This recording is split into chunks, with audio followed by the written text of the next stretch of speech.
সুন্দরবনের বাঘ বিধবার মধ্যে এটি একটি অন্যতম ঘটনা। স্বামীকে হারিয়েছেন বাঘের পেটে। আর কি ঘটনা ঘটেছিল, সাথে ছিলেন এই সেই ভয়ঙ্কর গুণিন। তার নৌকা, তার নিজের জাল সাথে ছিল, সমস্ত কিছু ঘটনা আমরা শুনতে চলে এসেছি। সাথে থাকুন, সঙ্গে থাকুন। আপনার নাম? অপরাজিতা মণ্ডল। অপরাজিতা মণ্ডল। আপনার স্বামীর নাম কি ছিল? বিষ্ণুপদ মণ্ডল। বিষ্ণুপদ মণ্ডল। আর কাকুর নাম? সুজিত মণ্ডল। সুজিত মণ্ডল। তাহলে আপনার নৌকাতেই গিয়েছিল? হ্যাঁ, আমার নৌকাতে গিয়েছিল। আচ্ছা, তাহলে আপনি কেমন আছেন এখন? এখন খুব অসহায় আছি, কেননা সেইখান থেকে এখনো পর্যন্ত আমি কোনোদিন আর জঙ্গলে যাইনি এখনো। আচ্ছা, সেই অ্যাক্সিডেন্টের পর থেকে? পর থেকে। ও, তাহলে আপনি বলুন, আমরা শুনবো ঘটনাটা, যে কোন সময়ে কিভাবে গেছিলেন, কিভাবে ঘটনাটা ঘটেছিল। গিয়েছিলাম বাড়ির থেকে মঙ্গলবারের দিনকে সকালে। হ্যাঁ বুধবারের দিন সারাদিন কাজ করলাম, হ্যাঁ রাত্রেতে থাকলাম জঙ্গলে। বৃহস্পতিবার দিন সকালে উঠে ফের আবার যখন কাজ করার জন্য জঙ্গলের ভেতর ঢুকলাম, হ্যাঁ ওই রকম 8:30 9টা নাগাদ এই অ্যাক্সিডেন্টটা ঘটে যায়। আচ্ছা তারপর আমার ফিরে আসতে অনেকটা সময় লেগে যায়। যখন অ্যাক্সিডেন্ট ঘটে গেল তখন আমার সাথে আরেকজন ছিল, সে খুব সাহসী লোক বলতে হবে। ছুটে এসে খুব তড়িঘড়ি করে খুব কষ্ট করে ওকে ছাড়িয়ে নিয়েছিলাম, তবে জীবিত থাকেনি, মারা গিয়েছে। তারপরে বাড়িতে আসতে অনেকটা সময় চলে গিয়েছিল, প্রায় 2:30 3টা বেজে গিয়েছিল বেলা। সেখান থেকে অফিসে গেলাম, অফিস থেকে কোস্টাল থানায় গেলাম, অফিসের রিপোর্ট দিয়ে দিল। থানাতে গেলাম, থানা থেকে রিপোর্ট হসপিটালে নিয়ে গেল, হসপিটালের থেকে রিপোর্ট দিল, থানার থেকে রিপোর্ট দিল। আমাদেরকে বললো যে তোমরা এবার চলে যাও, তোমাদের আর থাকতে হবে না ওর সঙ্গে, কেননা ওর বড় ভাইয়ের ছেলে আছে আর ওর নিজের কুটুম্ব আছে, মানে এর ভাই ছিল সঙ্গে। ওখান থেকে মমিনপুরে নিয়ে গেল। তারপরে কি করলো না করলো ওই পরের ঘটনা আর বলতে পারবো। এই পর্যন্ত আমার ঘটনা। আচ্ছা, আপনি যে গেছিলেন কজন? আমরা 3 জন ছিলাম। কাঁকড়া ধরার জন্য? হ্যাঁ, কাঁকড়া ধরার জন্য গেলাম। গিয়ে এবার ওদিন তো কোনো কাজ করতে পারিনি, পরের দিন কাজ করলাম সারাদিন। কাঁকড়া ধরলাম, সন্ধ্যাবেলা মাছ ধরলাম জাল পেতে, মনোফিল জাল পেতে মাছ ধরে, মাছ রান্না বান্না হলো, খাওয়া দাওয়া হলো, রাত্রিতে থাকলাম। তার মধ্যে একটু অবৈধ কাজও করে ফেলেছিল, সেটা গল্প আর কি করবো। হ্যাঁ, সবই বলুন। কি গল্প করব? অবশ্যই। সে গল্প হচ্ছে, বেলা 3টে নাগাদ ও ভাত বসাতে যাচ্ছে, ভাত রান্না করতে যাচ্ছে। আচ্ছা। এখন বেলা 3টের সময় ভাত রান্না করবি, এখনো মাছ ধরতে পারলাম না, রাত্রে যে খাবো সে তো 7টা 8টা 9টা বাজবে রাত, তো এখন ভাত বসাতে হবে না, তাহলে চা বসাই। তা আমি আর দ্বিতীয় কোনো কথা বললাম না ওকে। চা বসালো, চা খাওয়া হলো। তারপরে দেখি না ওর পায়ের কাছে আরো 2খানা বিস্কুট রেখেছে। আমি কিরে বিষ্ণু, বিস্কুট তো আমরা সবাই খেলাম, চা খেলাম, তো আরো 2খানা বিস্কুট তোর পার ধারে দেখছিস? তা বলতো আমার খিদে পেয়েছে, খাবো। ঠিক আছে, খাবো, অসুবিধা নেই ওর জন্য। তো চা খাওয়া হয়ে গেল, সঙ্গে সঙ্গে ও চাল বের করে চাল ধুয়ে ভাত বসিয়ে দিল। তখন 3:30 4টে বাজে বেলা। তা আর দ্বিতীয়বার বললাম না মানুষকে। একবার যাকে বলি দ্বিতীয়বার আর রিপিট করি না, যে এইটা করো না, এখন আমি রিপিট করি। কোন বিষয়টা? এই ভাত বসানোর মানে ওটা কেন করবে না? ওটা দ্বিতীয়বার বলতে আমার খারাপ লাগে, আমি বলিও না কারোর। আমি এই পর্যন্ত আমার যে বিএলসি কিনেছি, এই পর্যন্ত প্রায় 40 বছর বয়স হচ্ছে বিএলসি কিনেছি, তার সঙ্গে চলছি জঙ্গলে। তো জঙ্গলের চলায় যে অভিজ্ঞ করেছি সেটাকে আমি ওই মানুষকে একবারের জায়গায় 2বার রিপিট করি না কথা বলার জন্য, যে এটা করো না। ফার্দার যে করছে ওর জন্য আমি আর বলি না, সঙ্গে যে থাকে তাকে বলতে বলা হয়। সেও বলেছিল যদিও। তো বিস্কুট খাওয়া বাদে কী করছে, ভাত যখন বসিয়ে দিল, তারপরে খৈনি তামাক খায়। তো খৈনি তামাক বেশ অনেকটা পরিমাণ নিয়েছে, হাত নিয়ে মাখাচ্ছে, টিপছে। তারপরে আমার সামনে যে আছে তার নাম হচ্ছে বাবু সরকার। ওকে বলছে, বাবু জানো আজকে একটা কাজ করবো। তখন আমি বুঝে ফেলাইছি আমি সুদ ফেলে বসে আছি, নদীতে সুট ফেলে ওই মাছ ধরার জন্য বসে আছি। জাল ফেলেছি তখন জালে মাছ হয়নি যখন, তো এই সুট ফেলে বসে আছি। সুট ফেললে ট্যাংরা মাছ ধরে, নদীর ট্যাংরা মাছ। তো অলরেডি আমার 4খানা মাছ ধরা হয়ে গেছে এরকম সাইজের। একটা একটা মাছ কাটলে 3 পিস করে মাছ হবে এক একজনের। হুম। তো 3-4টে মাছ ধরা হয়ে গেছে। তারপরে ওই তামাক ডলছে, ডলে ডলে তারপরে ওই বিস্কুটগুলো গুঁড়ো করলো। তখন আমি বুঝে ফেলাইছি যে বিস্কুটগুলো আমরা যেখানে চাপিয়ে থাকি ধারে, তো অনেকগুলো বাঁদর আসলে ওদেরকে খাবার দেই। হুম। ভাত থাকলে ভাত দেই, চাল দেই, সবজি বেগুন আলু এইসব কেটে দেই, হুম। খায়। বিস্কুট বেশি পরিমাণ থাকলে দেই। হুম। তা ও যখন ওই করছে গুঁড়ো করে, তো আমি বললাম, বিষ্ণু ওরা হচ্ছে অবলা জন্তু, ওরা যে মুখের কি ভাষা বলে সে তো তুই আমি বুঝবো না। অবলার ভাষা আমরা তো বুঝতে পারবো না, এখন আমাদের সেই ক্ষমতা নেই। হুম। তা তুই ওদেরকে দিস না ওইটা, তামাক মিশিয়ে ওই খাবার দিস না। আমরা 2 সাঁজ বিস্কুট খাবো না, 2 দিন বিস্কুট খাবো না, সেইটা ওদেরকে দে।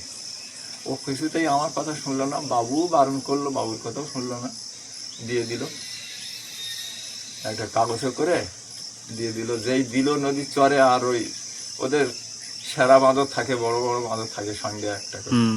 একটা দুটো করে থাকে। একজন ছুটে আসলো বড়টা, এসেই মাত্র ওই কাগজ ছিঁড়ে একবার শুকে ওর দিকে গান মুখ খিঁচিয়ে বিশ্রী খিঁচিয়ে করলো, আর ছুটে আসতেছে, মনে হয় যেন নৌকার উপরে এসে যাবে। হ্যাঁ। আসলো না, যাই হোক চলে গেল।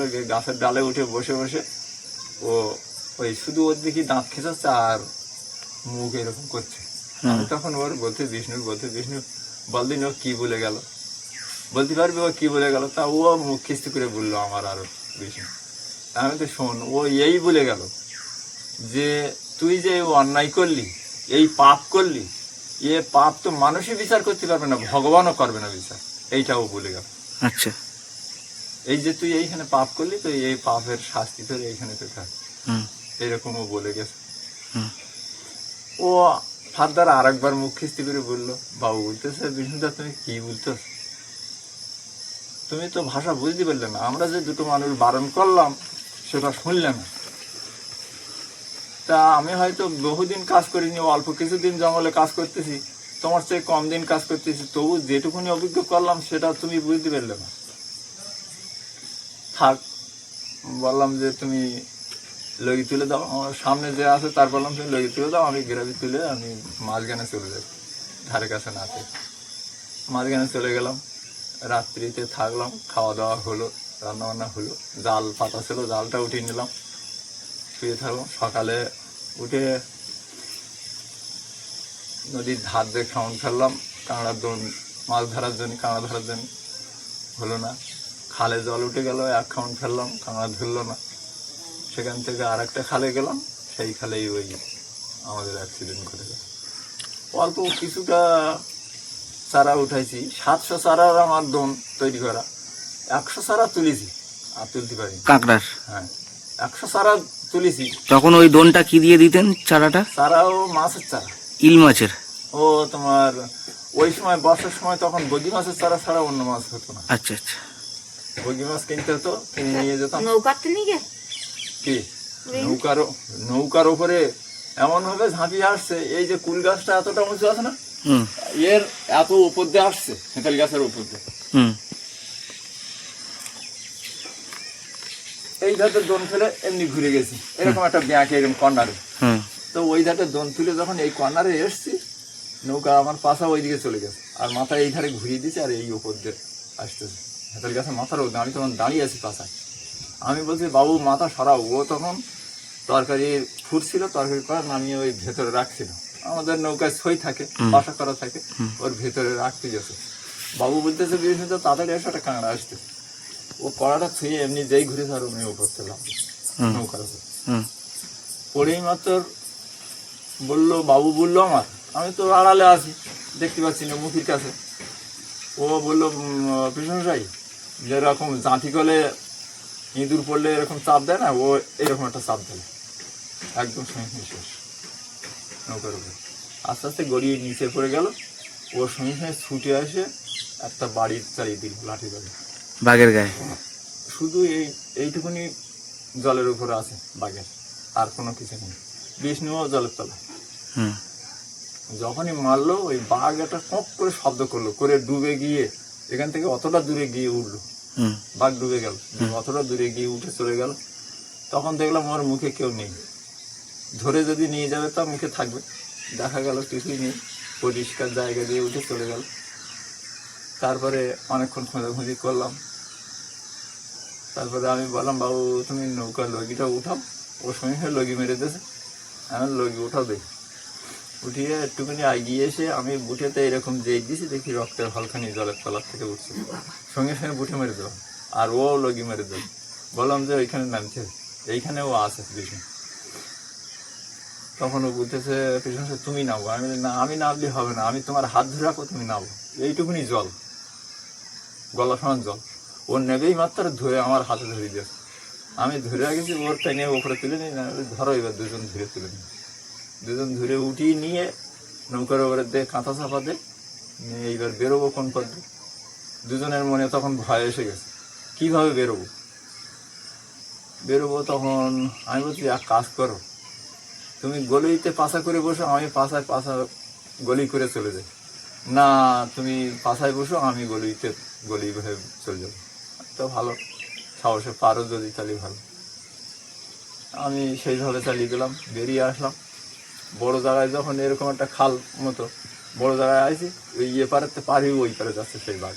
হুম ওই পার দিয়ে চলে গেল একদম বড় নদীর ধারে। হুম সেখানে গিয়ে বেরোলাম। বেরিয়ে অন্য নৌকার সঙ্গে দেখা হলো, নৌকা ডাকলাম, নৌকা কেউ আমাদের ধারে আসলো না। তারপরে ফোন লাগিয়ে দিলাম গ্রাম। ফোন লাগিয়ে দিয়ে বললাম, কি পরিস্থিতি করবো আমি এখন, এই পরিস্থিতিতে আছি।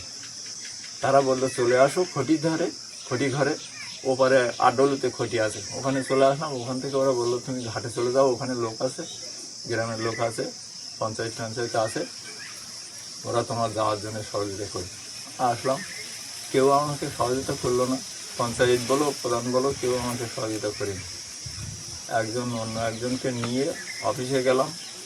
অফিস থেকে রিপোর্ট করে দিল, ওরা চেক করে দিয়ে সঙ্গে সঙ্গে আমার বিএলসি জমা নিয়ে নিল। ওখান থেকে ডাইরেক্ট একদম 2 নম্বর বাজারে ভ্যান করলাম। ভ্যানে চলে গেলাম, গিয়ে নদী পেরিয়ে আবার ওপারে ভ্যান করে থানায় গেলাম, কোস্টাল থানায় মোল্লাখালী।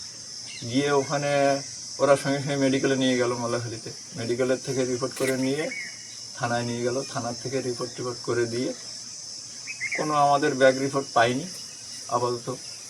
আচ্ছা, ওখানে রিপোর্ট করে দিয়ে আমাকে বলল যে তোমরা আদার্স যারা আছো, ওর সঙ্গে 2 জন ছিল, আর একজন আছে সঙ্গে, তোমরা চলে যাও। তখন রাত 9:30 10টা বাজে। তো আমরা ওই সময় বেরিয়ে আসলাম। ভ্যান একটা রিজার্ভ করে নিয়ে এসে 2 নম্বর খেয়া পেরিয়ে ওই 2 নম্বর পাড়েতে ছিলাম রাত্রে এক বাড়িতে। তারপরে সকালে চলে আসলাম। ওরা চলে গেল। তারপরে ওখান থেকে আসলো, তার সার্বসানিক কাজকর্ম সব খারাপ হলো। গ্রামের আদার্স লোক ছিল, আমি আসিনি, ছিলাম না। আর যখন জলের তলার থেকে তুলছিলেন, মানে তখন মরে গেছিল? ও তো নৌকায় মরে গিয়েছিল। নৌকায় মরে গেছিল গিয়ে ও যখন নৌকায় মরে গিয়েছিল, তারপরে যখন বাঘ আর ও শুদ্ধ গড়িয়ে নিচে চলে গেছে, ও বাঘের মুখের থেকে ছাড়িয়ে দিয়ে গিয়ে জলে ডুবে গিয়ে। আর জলের তলাতে পুরো রক্ত বেরোচ্ছে, মানে আপনারা যখন খুঁজে পাচ্ছেন না? খুঁজে যখন পাচ্ছি না, তখন আমার বইটা ছিল হাতে, বইটা দিয়ে যখন এরকম টানা দিছি, ওই রক্তের হালকানি জলের উপরে উঠে আসছে। তখনই বললাম যে এখানে আছে। কোথায় ধরেছিল? কোথায়? ওটা আধার মানিক বলে। আধার মানিক বলা পঞ্চমুখানি ছিল। পঞ্চমুখানি আধার মালিক। হ্যাঁ। আচ্ছা, আপনারা তাহলে যে জায়গাটা ছিলেন, ওই জায়গাটা জঙ্গল কি গাছগুলো ছিল? ওখানে বেশিরভাগ হেঁতাল গাছ ছিল। হেতাল গাছ, গরান গাছ, গেঁও গাছ। গরান গেঁও আর গাছটা হেতাল। ছিল না, গরান গেঁও আর হেতালটা বেশি ছিল। হেঁতালটা বেশি ছিল। আচ্ছা, আর ওই জায়গায় যখন আপনারা একবার এই খাড়িতে একবার ওই খাড়িতে যাচ্ছেন, তখন এই 1-2 দিনের মধ্যে কিন্তু বাঘ আপনাদেরকে ফলো রেখেছিল, তাই তো? ওটা আপাতত 15 দিন ধরে ওখানে খুব ডাকাডাকি করছে। তো আমাদের গ্রামের লোক বহু নৌকা, ওখানে প্রায় 15-20 খানা নৌকা আমরা থাকি কাছাকাছি এক জায়গায়। তো আমাদের এই পাশের একজন, ওনার ভাসুর সম্পর্ক হয় ওনার, উনি আমাদের আগে ওই খালেতে দোন ছেড়েছিল, আমাদের আগে ফার্স্ট ভোরে। আচ্ছা, তারপরে আমরা গেছি। হ্যাঁ, ওনাদেরকে ফলো করেছিল, ফলো করে এসে দাঁড়িয়ে গেছে এই মাথায়, আর আমরা এই ধার দিয়ে কেমন ফেলে ঢুকেছি, তো ও আমাদের ধরে ফেলেছে। তা নাহলে আমরা যদি আগে ঢুকতাম তখন আমাদের ধারে আমরা ঠিক পেতাম না ওকে, ও ওই নিচে থাকতো, ওই পিঠে থাকতো। ওনারা যে পিঠ দিয়ে ঢুকেছিল সেই পিঠে থাকতো, তখন আমাদের কাছে চলে আসতো না। ওনাদের ফলো করে ওনাদের পাশ চলে এসছে আমাদের এই মাথায়, নাহলে আমাদের ব্যারাক করতে পারতাম না আমরা যদি ফার্স্টে ঢুকতাম। ওনাদের ওই মাথায় ছিল, তো ওই মাথা থেকে মেটাল গাছের ভিতরে, যার জন্য শব্দ আমরা পাইনি। যখন গাছের উপর থেকে ঝাঁপিয়ে আসছে, এইটুকুনি দেখাচ্ছে, এই হাত তিনেক হবে এরকম দেখাচ্ছে। যখন ও জলের থেকে উঠে ডুব মেরে অত দূর গিয়ে উঠে চলে যাচ্ছে, তখন অন্তত এতটা। তাহলে বিষ্ণুদা যে নৌকার উপরে ছিল, তখন ওর ঘাড়ে ধরেছে না কোন জায়গায় ধরেছে? ঘাড়ে। ঘাড়ে ধরেছে, ঘাড়েতে ধরেছে, তো 4টে দাঁতের দাগ পড়েছে এই উপর নিচে করে। হ্যাঁ, 4টে দাঁতের দাগ পড়েছে, তো এরকম 2টো করে আঙুল ঢুকে যাবে, এরকম 2টো করে আঙুল ঢুকে যাবে এক একটা দাগের মধ্যে।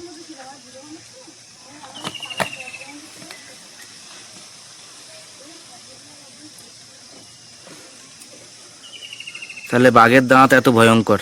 এত ভয়ঙ্কর আর এত বড়। যখন ও ঝাঁপিয়ে আসছে নৌকার উপরে তখন ছোট দেখাচ্ছে, যখন পড়েছে তারপরে যখন চলে যাচ্ছে তখন অন্তত এতটা লম্বা হবে, বড়। ওর শুধু বডিটা এতটা। আর তো মাথা অনেক বড়। মাথা কি বলবো, মাথা দেখলে মানুষের কাঁপ এসে যায়, যে কোনো মানুষ। বলুন সেগুলো কেমন কি ভয়ঙ্কর, ওই বিষয়ে আপনার কাছ থেকে তো সে আপাতত এই যে গেটটা করা আছে না, এর গেটের হাফ হবে মাথা, এই গেটটার হাফ হবে, এতটা চওড়া, এত এত এত পরিমাণে সাইজ। আচ্ছা, আর পাগুলো এত মোটা মোটা হবে, পাগুলো এত মোটা মোটা হবে, থাবা এইরকম সাইজে। ওর যে নিচের থাবা মাটিতে দাগ পড়ে এইরকম বড় বড়। যারা দেখিনি তারাই একবার যদি দেখে তো আর দেখার কথা বললাম, যে ওইটা কেমন ধরনের থাবা হবে, আর এই মালটা কত বড় সাইজের। তাহলে আচ্ছা, তাহলে ভয়ঙ্কর পরিস্থিতি। ভয়ঙ্কর। আচ্ছা, তাহলে যখন বাঘ ঝাঁপিয়ে পড়লো তখন আপনি পেছনেই ছিলেন? আমি পেছনে, আমি সবসময় পেছনে থাকি। হ্যাঁ, এক মাথায় একা থাকি, আর এ মাথায় যারা দোন তোলা ফেলা করে, কাঁকড়া মাছ তোলা ফেলা করে, তারা দুজন থাকে এক জায়গায়। হ্যাঁ। আর আপনি তো গুণিন আছেন, তো আপনি কিছু করতে পারলেন না? ওই সময় করার সুযোগ হয়নি, ওই সময় করার সুযোগ থাকে না। কেননা যখন দোন তোলা ফেলা করা হয়, কাঁকড়া ধরা, বিশেষ করে কাঁকড়াটা ধরার সময় কোনো গুণিন চালানো যায় না, তাহলে আর ওই কাঁকড়া আর দোনে মুখ দেবে না। আচ্ছা, এটার কারণে আপনারা কোনো গুণিন চালানো যায় না। যখন দাঁড়িয়ে থাকা হয় এক জায়গায়, স্টকে থাকা হয় এক জায়গায়, তখন গুণিনটা করা যায়। স্টকে যখন থাকা হয় তখন গুণিন করা যায়, যে বাইরের থেকে চলে আসবে সেইটা আর আসতে পারে না। কিন্তু যখন আমরা মাছ ধরার জন্য বা কাঁকড়া ধরার জন্য চলাচল করছি তখন গুণিনটা করা যায় না, তখন তো আমার মাটিতে টাচ থাকে না। না, এই হচ্ছে ব্যাপার। মাটিতে টাচ না থাকার কারণে আমাদের এই ঘটনা হয়েছে। মাটির সাথে কি টাচ থাকতে হয়? টাচ থাকতে হয়। স্টকে থাকা মানে দাঁড়িয়ে থাকি, নোড় করে দাঁড়ানো থাকে, তাহলে আর অসুবিধা হয় না। তাহলে আপনার চোখের সামনে থেকেই দিদিভাইয়ের স্বামীকে বাঘ আক্রমণ করেছিলেন। আচ্ছা, আপনার পরবর্তী সময়ে যখন সেই দেহ যখন নিয়ে আনলো, তখন সেই দেহ কি আপনি দেখেছিলেন? হ্যাঁ, দেখেছি। ওটা কোন জায়গায় দেখেছিলেন আপনি? এই আমাদের একদম এইখানে এনেছিলাম, এই সামনে নদীর গায়ে। হ্যাঁ, একদম এই সুইচ গেটের। তখন আপনি দেখলেন, তখন সেই দেহের অবস্থা কেমন ছিল? দুটো দাগ ছিল এখানে, হ্যাঁ, আর মানে নৌকার উপরে শোয়ানো ছিল। আচ্ছা, গায়ে মানে শীতকালের দিন একটা গেঞ্জি, একটা শার্ট প্যান্ট পরা ছিল। ওটা শীতের সময় ছিল? শীতের সময়, পৌষ মাসের 4 তারিখে। পৌষ মাসের 4 তারিখে। আপনার এই এই 5 বছর হচ্ছে। 5 বছর হচ্ছে, তাই? এই 5 বছর হচ্ছে। আচ্ছা, 4 বছর হয়ে গিয়ে 5 বছরে 5 পড়েছে। বছরে এই চলছে। তাহলে এটা বেশি দিনের ঘটনা নয়। 20, 12, 18 তো। 20, 12, 18, 18। আচ্ছা, তাহলে আপনার ছেলে মেয়ে কজন? 2 মেয়ে। আর আপনার সেই পরবর্তী সময়ের থেকে আপনি এখন কিভাবে জীবনযাপন করছেন? আপনার পরিস্থিতিটাকে বলুন। আমার পরিস্থিতি এখন কাজ বাজ টুকটাক করি, আর এই সরকারিভাবে যে চালটা দেয় এইটাই মানে দিনমতো যায়, আর টুকটাক কাজ করে এইভাবে চলে। আচ্ছা, তাহলে আপনি কি কখনো জঙ্গলে বা নদীতে গেছেন? না, না, আপনি কখনো যাননি? কোনোদিন যাইনি। স্বামী যখন জঙ্গলে যেত তখন কি কি ঘটনা ঘটতো, আপনাকে এসে কোনো গল্প করতো? না, কোনো গল্প করতো না। তাহলে আপনি ভয় পেয়ে যাবেন। গল্প করে না, মাছ কাঁড়া মারা লোকেরা বাড়িতে এসে কেউই গল্প করে করে না না। গল্প।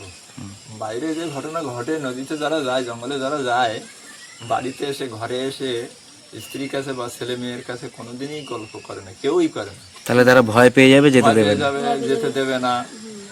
আমাকে তো এই 5 বছর বসিয়ে রেখেছে, মানে আমার বিএলসিটাকে বাঁচাতে গিয়েই এবার আবার শুরু করেছিলাম, কিন্তু ভাগ্যক্রমে কাজ করতে পারিনি। আমার ভাই একজন ছিল সঙ্গে, ভাইয়ের একটা সয়া ছিল, সেও ভাই।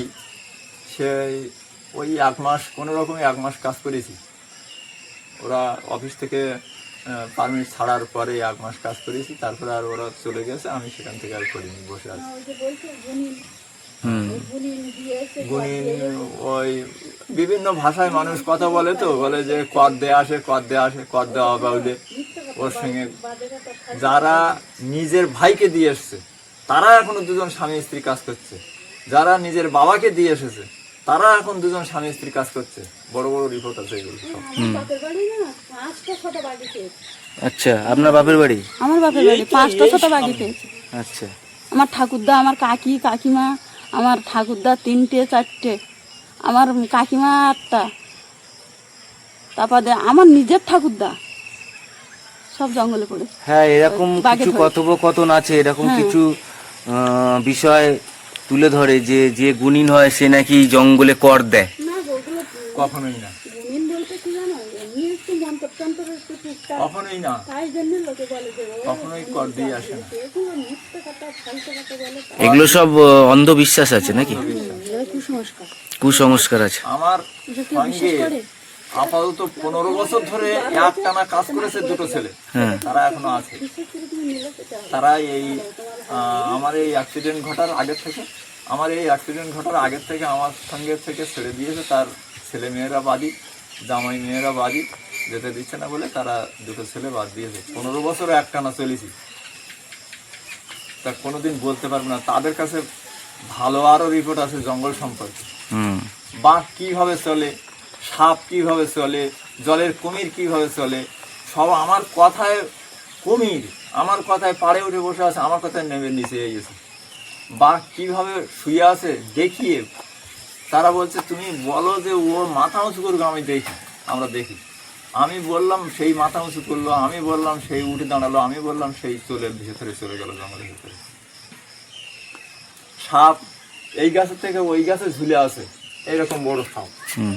এই গাছ থেকে ওই গাছে। খালে ঢুকবো, আমি বললাম মা তুমি সরে দাও, আমার পথ ছেড়ে দাও, আমি কাজ করব। দোন ফেলে ঢুকছি, তো ওই গাছের থেকে ছেড়ে দিয়ে এই গাছ থেকে নেবে মাটিতে বসে এরকম বড় একটা ঝুড়ির মতন হয়ে বসে থাকবে। দোন ফেলে চলে গেলাম, কত দূর গেলাম ভেতরে তার ঠিক নেই। সেখান থেকে চলে আসলাম, আবার আইসে বললাম মা তোমার জায়গায় তুমি চলে যাও। ওর সঙ্গে সঙ্গে মাথা উঁচু করে উঠে আবার এই গাছ থেকে ওই গাছে চলে গেল। ঘটনা হুম। এই দাদা যখন ছিল তখন আপনি কিছু করতে পারলেন না? ওই সময় করা যাবে না, তো ওই সময় তো করা যাবে না। ওনাকে বললাম তুমি আমার পথ ছেড়ে দাও, আমি কাজ করব। তো উনি পথ ছেড়ে দিল, কাজ করলাম। নদীর কিনার দিয়ে দোন ফেলে যাচ্ছে, কুমির একজন, সে মাছ ধরার জন্য হাসা করে বেড়াচ্ছে। তাকে বললাম মা তুমি সরে যাও, একবার ওই পারে চলে যাও, নইলে ডাঙায় উঠে যাও। সঙ্গে সঙ্গে ডাঙায় উঠে গেল, সামনে দিয়ে একদম। হুম। এরকম অবস্থা আছে। তাহলে আমরা শ্রদ্ধার সাথে বললে শুনে। বাঘকে বললাম, বাঘ যখন দোন ফেলে ঢুকছি এইরকম কাছে, এই যে বসে আছে না আমার কাছে, এইরকম কাছে এসে বসেছে বাঘ আমার বাঁ সাইডে। আমি বলতেছি আমার সেই লোকটাকে, অমল দদ্দার একজন আর ভবাবলিয়া, তো অমলদাকে বলছি অমলদা দেখো বাঘ তো আসতেছে, তা বলতেছে কই, ওর সঙ্গে সঙ্গে বুটে মেরে ধরে দিয়েছে। কতটা দন ফেলেছি, ওই আম গাছ থেকে আর এতটা, ওই আম গাছ থেকে এত, এইটুকুনি দন ফেলেছি। তখন ওর বলতে আমার বাঘ আসতেছে, তবে কিরাম বাঘ আসছে, আমি বলছি হ্যাঁ বাঘ আসতেছে, আমার ধার কাছে এসে গেছে। তো তো কই, আমি এই তো বলে আবার বলতে ইয়ে তো মানুষের কথা শুনতে না যে আবার পা বের করে যাচ্ছে, এরকম বলতেছি। বলতে বলতে সঙ্গে সঙ্গে আমার এইরকম ধারে এসে বসে গেছে। কুকুর যেরকম এরকম করে হাতা করে বসে না, ওরকম বসে আছে।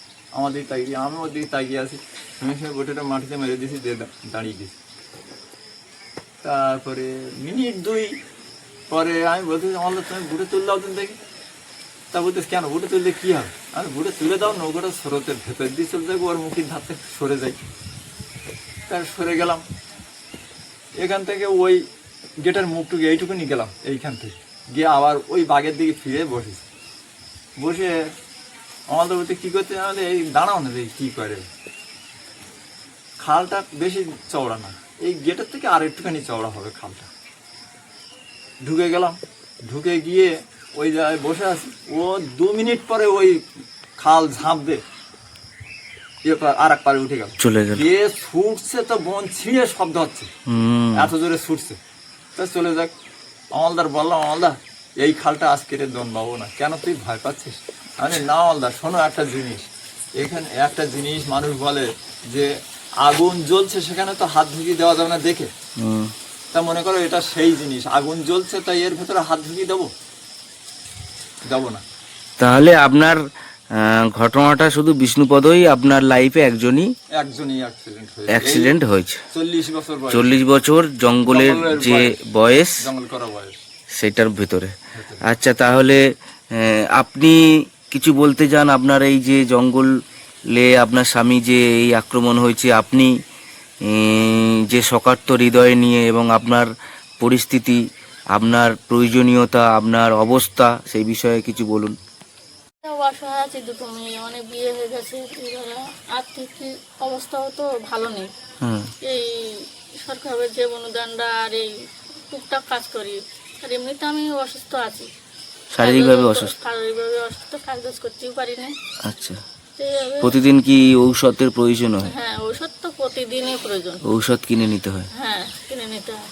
তাহলে প্রত্যেক দিন আপনার যে প্রয়োজনীয়তা তার জন্য কাজ করতে পারছেন না, তারপরে শারীরিক অসুস্থতা আছে, যে ঔষধের প্রয়োজন সেটাও জোগাড় করতে পারছেন না। এ এক করুণ অবস্থা, এ এক ভয়ঙ্কর অবস্থা এবং পরিণতি। সুন্দরবনের জঙ্গলে মাছ ধরতে, কাঁকড়া ধরতে গিয়ে বাঘের আক্রমণে স্বামী মারা গিয়েছে, আর এই রকম বিধবাদের সত্যি ভয়ঙ্কর জীবন কাটাতে হয় সুন্দরবনের দ্বীপগুলিতে। বন্ধুরা, বিশেষ করে তার ব্যক্তিগত ব্যাংক ডিটেলস আমরা ভিডিও ডেসক্রিপশানে দিয়ে দেবো। আপনারা আপনাদের হৃদয়ে যেমন কথা বলবে সেইভাবে আপনারা এই পরিবারের পাশে থাকতে পারেন। এবং আমরা আমাদের চ্যানেলের পক্ষ থেকে সাথে আমি আমার ব্যক্তিগত পরিচিত বন্ধু সার্কেলের মাধ্যমে আমরা এই পরিবারের পাশে থাকার জন্য আসুন আমরা সকলে একসাথে পরিকল্পনা নিই এবং আরও সুন্দরবনের সমস্ত বিষয়গুলোকে তুলে ধরি, যাতে পৃথিবীর সম্মুখে সমস্ত মানুষ জানতে পারে যে সুন্দরবনের প্রত্যন্ত এলাকাগুলিতে সুন্দরবনের মানুষের জীবনধারা কেমন রূপে চলছে। ধন্যবাদ দিই সাথে থাকার জন্য, পাশে থাকার জন্য।